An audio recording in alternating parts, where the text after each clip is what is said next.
సంవత్సరాల తరబడి government job కోసం వేచి చూస్తున్నారా? కేవలం 8 నెలల్లో మీ కల నెరవేర్చుకోండి. వెంటనే కింది నంబర్స్‌కి కాల్ చేయండి. పాకిస్తాన్ పీఓకేలో ఉగ్ర శిబిరాలపై భారత్ కాల్పులు జరిపితే పాక్ సైన్యం మాత్రం అమాయకపు ప్రజల వైపు తుపాకులు ఎక్కుపెడుతోంది. భారత్ దాడిని జీర్ణించుకోలేక ఎల్ఓసి వెంట గ్రామాలపై విచక్షణారహితంగా కాల్పులకు తెగబడుతోంది. కాల్పులతో పాటు మోటార్ షెల్స్ తో దాడి చేస్తోంది. పాక్ జరిపిన దాడుల్లో 3 భారత పౌరులు ప్రాణాలు కోల్పోయారు. మృతులను షాహీన్ నూర్ కుమారుడు మహమ్మద్ ఆదిల్, అల్తాఫ్ హుస్సేన్ కుమారుడు సలీం హుస్సేన్, షాలు సింగ్ భార్య రూబీ కౌర్ గా గుర్తించారు. మరికొంతమంది తీవ్రంగా గాయపడినట్లుగా సమాచారం. పాక్ సైన్యానికి ధీటుగా భారత్ కూడా ఎదురు కాల్పులు జరుపుతోంది. పాక్ కాల్పులు ఆపకపోతే భారత్ దాడులు తీవ్రం చేసే అవకాశం కనిపిస్తోంది.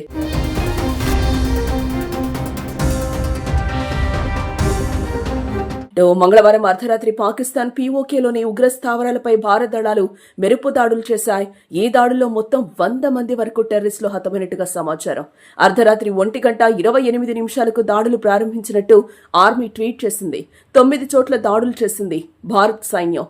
దాడి చేసి ఫైటర్ జెట్లు, పైలట్లు భారత్కు సేఫ్గా తిరిగొచ్చాయి.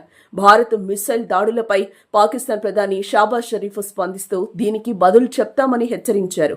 శత్రువులు పాకిస్తాన్లోని 5 చోట్ల పిరికిపంద చర్యలకు దిగారని, ఈ చర్యలకు ధీటైన సమాధానం చెప్పే హక్కు పాకిస్తాన్కుందని, ఇందుకు ధీటైన సమాధానం ఇస్తామని పాకిస్తాన్ ప్రజలంతా పాకిస్తాన్ సైన్యానికి అండగా నిలవాలని షాబాజ్ షరీఫ్ ఎక్స్లో పోస్టు చేశారు.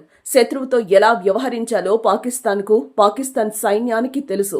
శత్రువు దురుద్దేశాలను ఎట్టి పరిస్థితుల్లోనూ విజయం సాధించనీయం అని ఆయన వివరించారు. భారత దాడిపై ఐక్యరాజ్యసమితి సెక్రటరీ జనరల్ ఆంటోనియో గుటెరస్ ప్రతినిధి స్టీఫెన్ డుజారిక్ స్పందించారు. అంతర్జాతీయ సరిహద్దు వెంబడి భారత సైనిక కార్యకలాపాలపై ఆందోళన చెందుతున్నట్టు తెలిపారు. 2 దేశాలు సైనిక సంయమనం పాటించాలని, భారతదేశం పాకిస్తాన్ మధ్య సైనిక ఘర్షణను ప్రపంచం భరించలేదని ఆయన పేర్కొన్నారు.